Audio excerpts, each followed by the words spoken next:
또 약하고 병든 것을 고칠 수 있는 권세를 주신 다음 제자들을 세상 가운데 복음의 현장으로 보내시지 않습니까?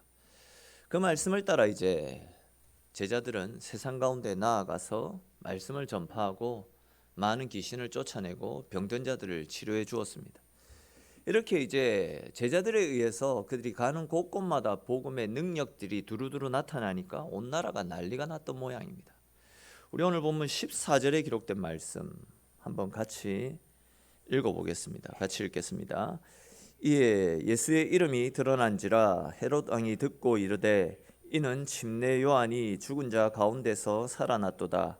그러므로 이런 능력이 그 속에서 일어나느니라 하고. 아멘. 자, 말씀해 보시면 이에 예수의 이름이 드러난지라 이렇게 시작하고 있죠. 무슨 이야기입니까? 앞에서 말씀드렸던 대로 제자들이 말씀에 순종해서 전도의 현장에 나아갔더니, 그리고 그곳에서 예수의 이름을 외쳤더니 귀신이 떠나가고 병이 치료되어지는 기적들이 전도의 현장 여기저기서 다 나타나는 겁니다.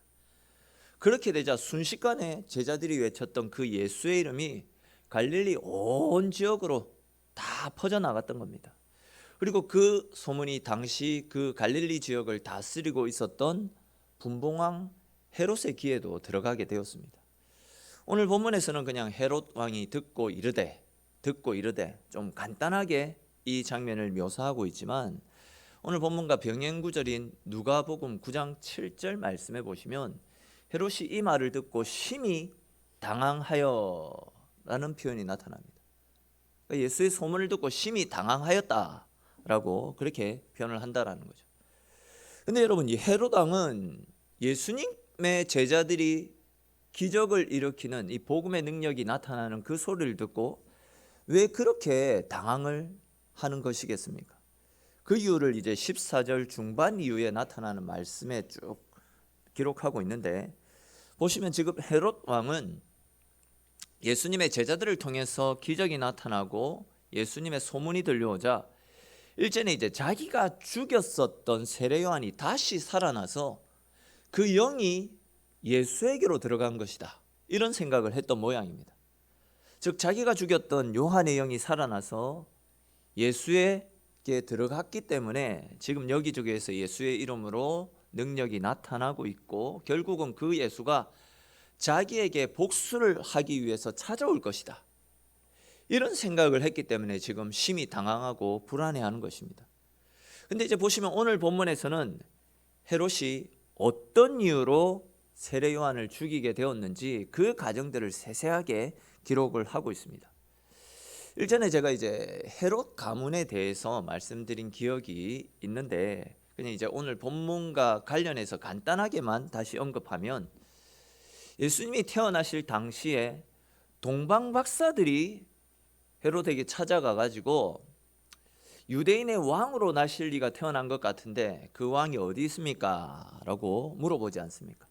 우리가 그에게 경배하기 위해서 찾아왔으니까 그가 어디서 났습니까? 그때 헤롯에게 물어봅니다.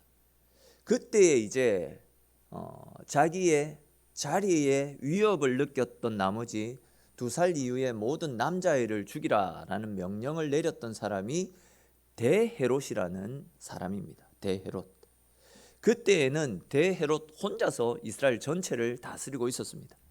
그러다가 이제 그가 죽을 때에 자기에게 3명의 아들이 있었거든요. 3명의 아들이 있었는데 그 3명의 아들에게 이스라엘을 세 등분해서 나누어 주고 세 등분으로 나라를 통치하도록 조치를 취했습니다. 그렇게 해서 이제 이스라엘은 3개의 구역으로 나누어져서 헤롯 가문의 3아들에 의해서 통치를 당하고 있었습니다. 오늘 본문에 나타나고 있는 이 헤롯은 대헤롯의 3명의 아들 중에서 한 아들인 헤롯 안티파스라고 하는 아들이었습니다. 자, 그런데 이 헤롯 안티파스라는 사람은 도덕적으로 굉장히 타락하고 문란한 사람이었습니다. 적절치 못한 표현일 수 있지만 요즘 우리말로 하면 양아치에 가까운 그런 사람이었습니다. 왜 제가 이런 표현을 쓰냐면, 앞에서 이제 제가 대헤롯에게 3명의 아들이 있었다라고 말씀드리지 않았습니까? 그 중에 하나가 오늘 본문에 나타나는 헤롯 안티파스라고 말씀을 드렸고, 또 그 아들 중에 빌립이라고 하는 아들도 있었습니다.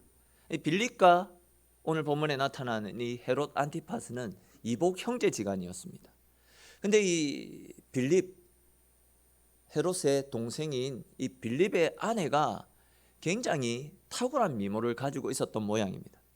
그래서 헤롯이 자기 동생 빌립에게서 빌립의 아내, 그러니까 자기 제수씨를 빼앗아 온 것입니다. 헤롯 안티파스의 아내가 죽어가지고 그렇게 한 것도 아닙니다. 그냥 동생의 처를 빼앗기 위해서 자기 본처를 내쫓고 자기 동생의 아내를 빼앗아오는 그런 양아치 짓을 했던 겁니다. 진짜 이건 누가 봐도 말이 되지 않는 일입니다. 이런 말이 되지 않는 일이 유다의 왕실에서 일어났는데 누구 하나 지금 헤롯의 잘못을 지적하는 사람이 없었습니다. 말을 할 수가 없었던 것이겠죠. 자기 아내를 내쫓고 동생의 아내를 빼앗아 오는 이런 파렴치한인데 자칫 잘못 이야기했다가는 지도새도 모르게 세상을 하직하는 일이 있을 수 있으니까 아예 말조차도 꺼내지 못했던 겁니다. 시시할 뿐이었죠. 그런 상황에서 이제 세례 요한이 공개적으로 그들이 지었던 죄에 대해서 죄라고 지적하며 공개적으로 떠벌리고 있었던 겁니다. 왕실의 불륜, 지금도 이건 엄청난 스캔들 아닙니까? 그런데 이제 당시 이 왕실의 불륜은 그야말로 당시 유다 사회를 뒤흔드는 최고의 핫 이슈였습니다. 그럼에도 불구하고 누구 하나 나서지 못했던 일을 세례 요한이 공개적으로 외치고 있으니까 그 소문이 순식간에 헤롯의 귀에도 그 왕실 가운데도 들어가지 않았겠습니까?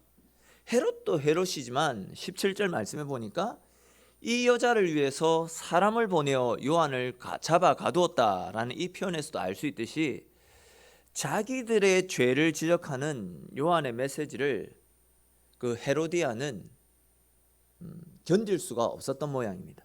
이에 남편에게, 새 남편 헤롯 안티파스에게 세례 요한을 잡아서 죽이자고 계속 부추겼습니다. 아마도 헤로디아는 요한만 죽이게 되면 더 이상 자기의 죄를 지적하고 고통스럽게 만들 사람이 없을 것이다, 이런 생각을 했던 모양입니다. 요한을 죽이면 자기는 죄로부터 자유할 수 있을 것이다, 이런 생각을 했던 것이죠. 근데 잘 알고 있듯이 우리가 죄로부터 자유로워질 수 있는 유일한 길은 억지로 죄를 감추는 것이 아닙니다. 숨기는 것이 아닙니다. 죄를 지적하는 말씀이 주어질 때 그 죄를 하나님 앞에 숨김없이 다 고백해야 됩니다.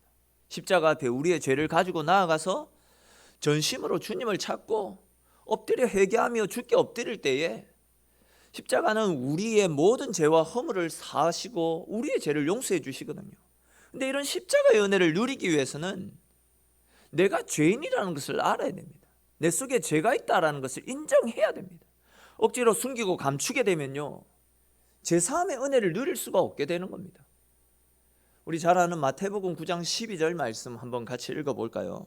마태복음 9장 12절 말씀 앞에 화면 보면서 같이 한번 읽어보겠습니다. 예수께서 들으시고 이르시되 건강한 자에게는 의사가 쓸데없고 병든 자에 쓸데있느니라. 아멘. 이 말씀에서 예수님은 당신은 의사로서 병든 자를 치료하시기 위해 이 땅에 오셨다, 분명히 당신이 이 땅에 오신 목적을 밝히셨습니다. 다시 말해서 예수님은 우리의 영혼의 병을 치료하시는 의사입니다. 의사. 그렇다면 여러분, 의사이신 예수님이 우리의 죄를 드러내셨다. 왜 우리의 죄를 드러내시는 것이겠습니까? 그것은 우리의 죄를 드러내어서 고치고 치료하고 싸매어 주시기 위해서 죄를 드러내는 것 아니겠습니까? 이 일을 위해서 예수님이 오셨는데 죄를 자백하고 회개해서 치료하기보다도 오히려 죄를 숨기고 감추기에 급급하면 어떻게 되겠습니까? 죄는 사라지지 않고 계속해서 그 죄의 문제를 안고 살아가는 겁니다. 당당할 수가 없습니다. 계속해서 그 죄가 삶을 짓누르기 때문에 살아도 사는 것 같지 않고 그야말로 지옥 같은 삶을 계속 살아가야 하는 그런 비참함에 놓이게 됩니다. 제가 이 말씀을 지난 목요일 교리 공부 시간에도 말씀을 드렸던 부분인데 여러분 아담과 하와를 한번 생각해 보십시오. 아담과 하와가 하나님의 말씀을 어기고 선악을 알게 하는 선악과를 따먹지 않습니까? 선악과를 따먹었습니다. 그렇게 했더니 그들의 눈이 밝아져서 자기들이 벗고 있다라는 사실을 알게 됩니다. 그리고 무화과 나무 잎을 따서 자기들의 그 벌거벗은 수치스러운 부분들을 다 가립니다. 무슨 이야기입니까? 죄를 짓게 되면요, 감추고 싶고 숨기고 싶어진다라는 겁니다. 무엇보다도 그렇게 죄를 감추게 되면 심각하게 나타나는 것이 무엇이냐면 하나님께서 지금 에덴 동산으로 찾아오셨습니다. 아담과 하와가 머물고 있는 에덴 동산에 찾아오셨습니다. 왜 하나님이 에덴 동산에 찾아오신 것이겠습니까? 이들에게 복을 주시기 위해서 찾아오셨습니다. 근데 보시면 그들이 죄를 감추고 죄를 숨기고 있으니까, 제 앞에 당당하지 못하니까 하나님을 대면하는 것이 무서워지는 겁니다. 여러분, 우리는 흔히 지옥하면 유황불이 활활 타오르서 뜨거워서 죽겠는데 죽지 못하는 그런 고통을 생각하죠. 따가운 바늘들이 우리 몸을 쿡쿡 찔러도 너무 고통스러워서 죽고 싶어도 죽지 못하는 그런 상황들을 생각하지 않습니까? 구더기와 뱀과 같은 더럽고 무서운 것들이 온통 둘러싸여 있는 그런 것을 지옥이라고 생각합니다. 물론 지옥이죠. 근데 진짜 지옥은 우리를 지켜주시는 하나님의 은혜 없이 하나님의 임재를 경험하는 것, 이것이 진짜 지옥이거든요. 아무리 하나님의 임재가 풍성하게 임하고 있어도 하나님의 영광으로 가득 차 있는 에덴 동산, 얼마나 하나님의 임재가 가득합니까? 그렇게 하나님의 임재가 가득한 에덴 동산 같은 곳에도 죄를 감추고 살아가게 되면 지옥으로 바뀌는 겁니다. 오늘 본문에 나타나는 이 헤롯, 그리고 그의 남편 헤롯과 헤로디아, 이들이 지금 지옥을 맛보고 있지 않습니까? 온 세상에 미칠 크고 기쁜 복된 소식인 예수님이 찾아오셨습니다. 예수님을 통해서 죄의 문제가 사함받고 영원한 생명을 누릴 수 있는 은혜의 길이 열린 것 아닙니까? 말씀을 통해서 그들의 죄가 드러난 것은 그들이 살 수 있는 길이 열렸다라는 겁니다. 그런데 그들은 어떻게 합니까? 죄를 숨기기에 급급합니다. 예수님이 오셔가지고 이미 그들 가운데 하나님의 나라가 시작되었잖아요. 그 증거로 예수님을 통해서 각종 병자들이 치료되고 있고 죽은 자가 살아나는 기적들이 여기저기에서 나타났고, 그 기적들이 그들의 귀에 들려와도 헤롯과 헤로디아는요, 예수님을 통한 천국의 기쁨을 누리지 못했습니다. 오히려 예수님께서 펼치시는 이 기적의 소리를 듣고 있으니까 그들은 더욱더 깊은 고통 가운데 빠져갔던 겁니다. 온통 세계가 예수님으로 인해서 기대하고 기뻐하고 천국의 문이 열리고 있는데 죄를 감추고 있으니까 지옥 문이 이들에게는 열렸다라는 겁니다. 보세요, 그들은 주님을 통해서 드러나는 정말 영광스러운 일을 귀로 듣고 눈으로 보고 있지만 정작 그들만큼은 은혜를 누리지 못한 채 두려워하면서 주님의 영광을 보고 있잖아요. 두려움 속에서 주님의 영광을 보고 있습니다. 그들의 죄 때문에 은혜로운 순간들이 지옥 같은 죽음의 현장으로 바뀌고 있는 겁니다. 특별히 헤로디아의 경우에는요, 세례 요한으로부터 자기의 죄를 덮어보려고 하는데 그 일이 자기 뜻대로 잘 되지 않으니까 어떤 방법을 선택합니까? 24절에 나타나고 있는 말씀처럼 자기 딸에게 시켜가지고 세례 요한의 목을 베어오라, 이런 말도 안 되는 짓을 하고 있습니다. 딸에게. 자, 보시면 그 가정들이 쭉 나타나는데 헤롯의 생일 파티가 성대하게 열렸습니다. 그때에 헤로디아의 딸인 이 살로메가 춤을 추어서 잔치 분위기를 한껏 띄워넣었던 모양입니다. 이에 술도 들어갔겠다 기분이 좋아졌던 헤롯이 헤롯의 딸에게, 양딸이죠, 내가 너로 인해서 기분이 지금 너무 좋으니까 너에게 선물을 주고 싶다. 네가 무엇을 원하든지 네가 원하는 것은 내가 다 들어주겠다라고 공식적으로 약속을 합니다. 이에 이제 헤로디아의 딸이 살로메가 자기 엄마에게 달려가죠. 여차여차해서 이런 일이 생겼는데 내가 무엇을 구해야 되겠습니까? 라고 헤로디아에게 물어봅니다. 그러자 헤로디아가 자기 딸에게 요한의 목을 베어가지고 내한테 좀 갖다 줘, 내가 요한 때문에 미치겠다면서 자기 딸에게 살인을 교사시키죠. 그런 짓을 하고 있습니다.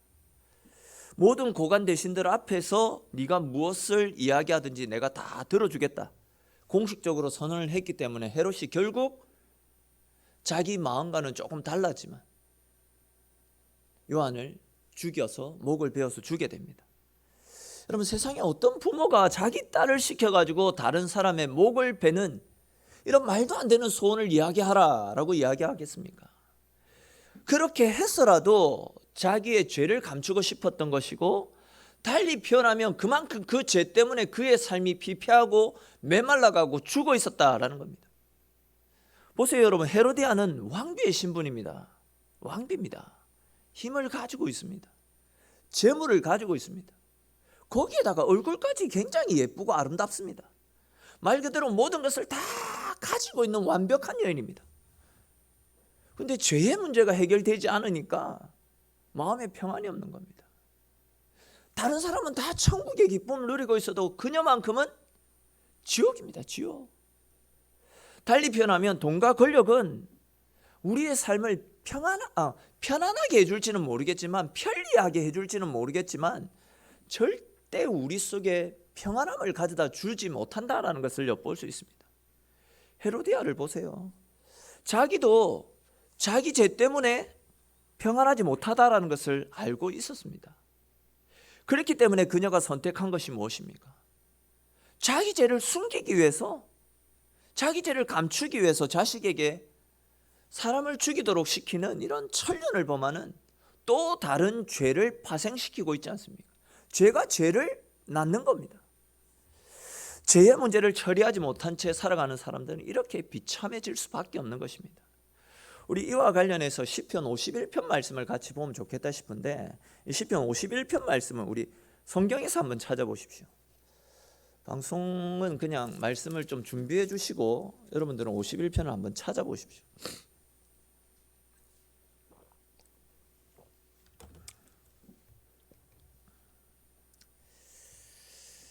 51편 찾으셨으면 이제 51편 위에 이 파란색으로 표기된 거, 이걸 표제라고 하는데, 표제를 보시면 뭐라고 이야기하고 있냐면, 다윗이 밧세바와 동침한 후 선지자 나단이 그에게 찾아왔을 때, 나단이 다윗의 죄를 지적하기 위해서 찾아왔을 때, 이렇게 기록하고 있지 않습니까? 즉 이 시편 51편 말씀은 나단 선지자가 찾아와서 다윗이 밧세바와 간음한 죄를 지적하자 다윗이 자신의 죄를 회개하면서 하나님 앞에 기도한 내용입니다. 저는 이 나단 선지자가 이렇게 다윗에게 찾아와서 하나님의 말씀으로 다윗의 죄를 지적하는 이 장면이 마치 나단 선지자가 다윗에게 천국의 열쇠를 건네고 있는 것처럼 그렇게 느껴지더라고요. 다윗이 자신의 죄를 지적하는 말씀을 받아들이고 죄를 고백하고 회개하면요, 천국 문이 열리는 겁니다. 근데 그것을 거부하면 어떻게 됩니까? 그야말로 지옥이 펼쳐지는 겁니다. 지옥. 근데 이제 시편 51편 말씀을 쭉 보시면 다윗은 나단 선지자로부터 자신의 죄를 지적당하자 어떻게 합니까? 사실 다윗의 입장에서도 얼마든지 나단을 죽일 수 있습니다. 얼마나 큰 권력을 가지고 있는 사람이었습니까? 나단 선지자만 없으면 자신의 죄가 밖으로 드러나지 않기 때문에, 근데 나단 선지자 때문에 자기의 죄가 드러나고 또 평생 쌓아올렸던 좋은 이미지가 단번에 무너질 수 있는 상황 아닙니까? 나단만 죽이면 끝입니다. 근데 다윗은 어떻게 합니까? 나단 선지자의 말씀을 듣고 곧바로 엎드립니다. 곧바로 진심으로 회개하고 자신의 죄를 고백합니다.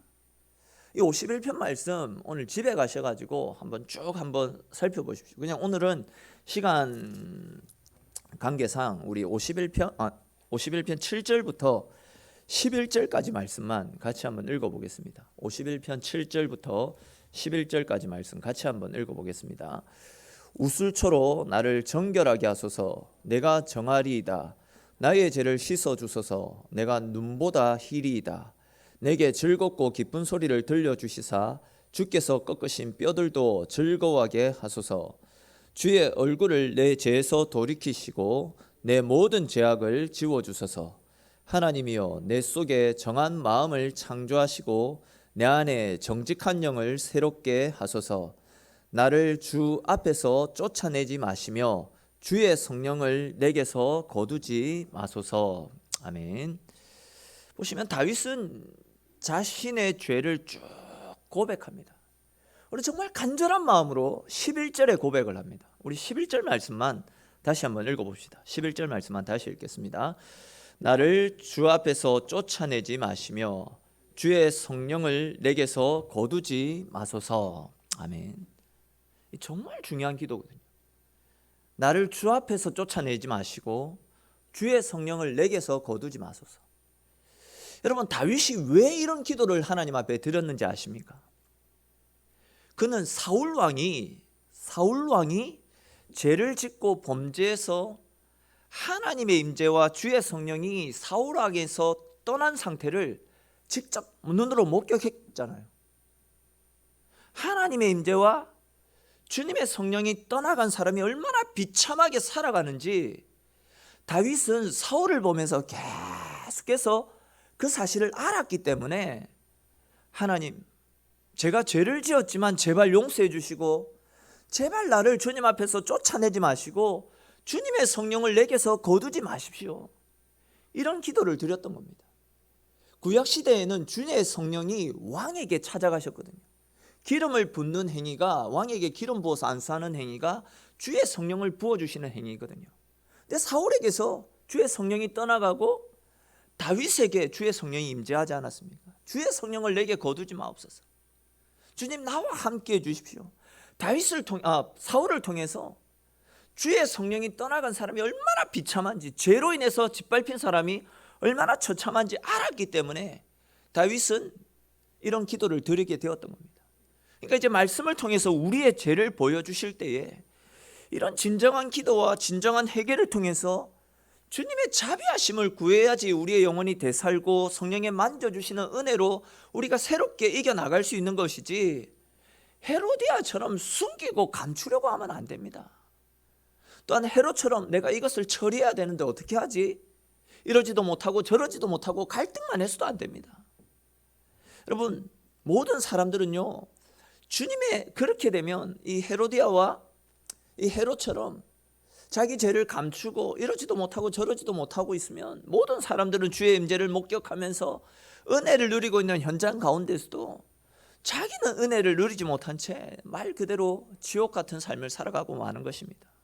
근데 만약에 이 헤로디아가 세례 요한이 증거하는 말씀을 듣고 그때라도 죄를 회개하고 진심으로 기도했다라고 한다면 아마 헤로디아 역시도 다윗처럼 우리는 알 수 없는 하나님의 특별한 방법으로 죄 용서를 받고 하나님이 주시는 특별한 은혜를 누릴 수 있었을 것이다 라고 저는 확신을 합니다. 근데 그녀는 끝까지 죄를 숨기고 그 죄를 감추다가 자기 딸까지 끌어들여서 살인을 범하고 또 세례 요한을 죽인 책임자로 정말 비참하게 성경에 이름이 기록되지 않습니까? 계속 말씀드렸듯이 하나님의 말씀으로 우리의 죄가 드러나고 말씀 앞에 내가 벌거벗겨지는 거 수치가 아니고 이거는 은혜입니다. 죄가 드러날 때에 전심으로 회개하고 기도하고 전심으로 하나님을 찾으면 그 어떤 죄도 다 용서를 받고 우리를 치견히 여겨주시는 하나님의 은혜로 말미암아 우리 인생 역시도 다윗처럼 존귀하게 여김을 받을 수 있는 겁니다. 여러분, 사울과 다윗 왕만 단순하게 비교해 보세요. 누가 더 큰 죄인입니까? 다윗이 더 큰 죄인입니다. 얼마나 큰 죄를 범했던 사람입니까? 그러나 회개하고 하나님을 전심으로 찾으니까 하나님이 용서하시고 가장 위대한 왕으로 삼아주신 것 아닙니까? 우리 이와 관련해서 레위기 16장 12절 13절에 기록된 말씀 같이 한번 읽어보겠습니다. 앞에 화면 보면서 같이 읽겠습니다. 황로를 가져다가 여호와 앞 제단 위에서 피운 불을 그것에 채우고 또 곱게 간 향기로운 향을 두 손에 채워 가지고 휘장 안에 들어가서 여호와 앞에서 분향하여 향년으로 증거계 위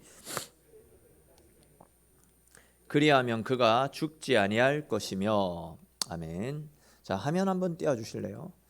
자, 무슨 말씀이냐면 앞에 보시는 것처럼 구약의 이 성막 안에는 잘 보이시는지 모르겠는데 저 위에 지성소와 밑에 성소로 그렇게 구분됩니다. 보이십니까? 안 보이시죠? 죄송합니다.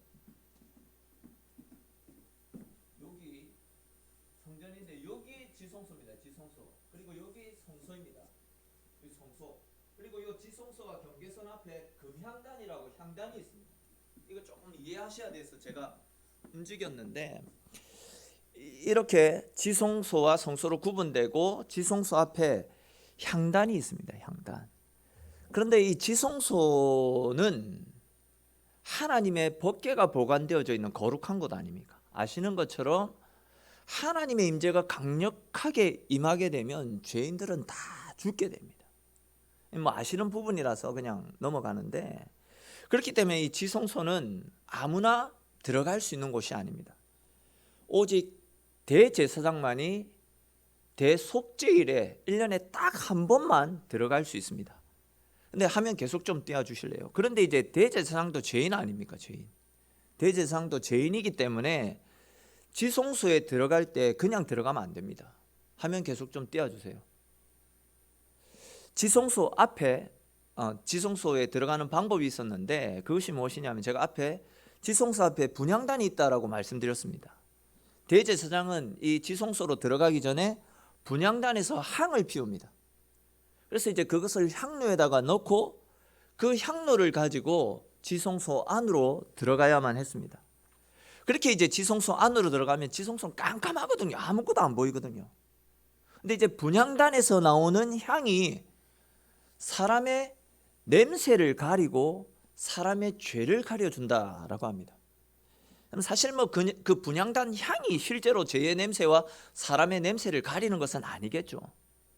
그냥 하나님께서 대속죄일에 대제사장이 지성소로 가지고 들어오는 분향단의 향이 느껴지면 그 향냄새를 기쁨으로 흠양하시고 대신에 우리의 죄를 보지 않고 용서해 주시겠다, 그렇게 약속을 하셨던 겁니다. 자, 그런데 이제 진짜 이와 관련해서 진짜 중요한 말씀이 계시록 5장 8절에 나타나는데, 우리 계시록 5장 8절에 기록된 말씀 앞에 한번 보면서 같이 읽도록 하겠습니다. 같이 읽겠습니다. 그 두루마리를 취하심에 내 생물과 24장로들이 그 어린 양 앞에 엎드려 각각 검은고와 향이 가득한 금 대접을 가졌으니 이 향은 성도의 기도드리라. 아멘. 자, 여러분, 제가 앞에서 하나님은 분향단에서 나오는 향을 흠향하시고 우리의 죄와 허물을 보지 않고 모든 죄를 다 사해 주신다, 그런 말씀을 드렸습니다. 근데 이제 계시록 5장 8절 끝부분에 보십시오. 보시면 그렇게 우리의 죄를 보지 않으시고 용서하게 만드시는 분향단의 향이 무엇이라고 하고 있습니까? 성도의 기도. 성도의 기도다라고 그렇게 말씀하고 있습니다. 즉 우리가 하나님 앞에 전심으로 기도하면 하나님은 우리가 가진 죄를 보지 않고 우리의 허물을 보지 않으시고 어떠한 죄라도 다 용서해 주시겠다, 그 말씀을 하시는 겁니다. 그러니까 이제 말씀으로 우리의 죄를 보여주시면 회개하고 기도하십시오. 찔리고 아프면 기도하십시오. 후벼 파는 것은 우리를 죽이기 위해서 후벼 파는 것이 아니고 우리를 살리기 위해서, 우리에게 은혜를 주시기 위해서 하나님이 말씀으로 우리의 죄를 보여주시는 겁니다. 헤로디아드처럼 감추려고 하지 마시고, 헤롯 왕처럼 이러지도 못하고 저러지도 못하고 갈등만 하지 마시고 주님께로 가지고 나아가서 기도하십시오. 주님께서 말씀으로 우리에게 약속해 주셨기 때문에 우리는 그 약속을 믿고 주님 앞에 기도하기만 하면 우리의 모든 죄들은 주님께서 묻지도 따지지도 않으시고 다 용서해 주시는 것입니다.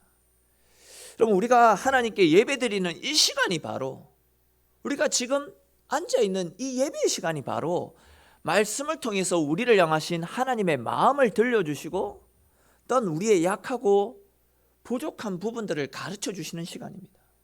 하나님께서 말씀을 통해서 우리의 약한 부분들을 가르쳐 주셨다라고 한다면 우리도 시편 51편에 다윗이 이야기했던 그 기도의 내용처럼 세상에서 더러워졌던 우리의 영을 새롭게 창조해 달라고, 또한 정한 마음을 내 안에서 창조해 달라고 하나님 앞에 계속 기도드리면 됩니다. 그렇게 할 때 우리를 새롭게 하시는 하나님의 은혜를 주시는 겁니다. 이왕 생각난 김에 말씀을 드리면, 제가 교리 공부 때도 말씀을 드렸던 부분인데, 우리가 예배가 시작되어지면 말씀을 듣기 전에 참회 기도를 드리지 않습니까? 이미 참회 기도가 정말 중요한 기도거든요. 예배 시간에 그냥 형식적으로 였는 것이 아닙니다.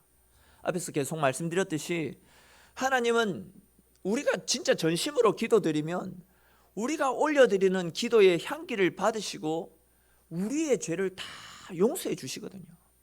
그렇게 이제 하나님이 용서해 주시면 거룩한 모습으로 하나님 앞에 나아갈 수 있는 겁니다. 당당하게 나아갈 수 있는 겁니다. 죄를 지었다라고 하더라도 전심으로 기도하고 하나님을 찾으면 당당하게 주님을 찾을 수 있다는 겁니다. 제 말이 아니고 성경 말씀 아닙니까?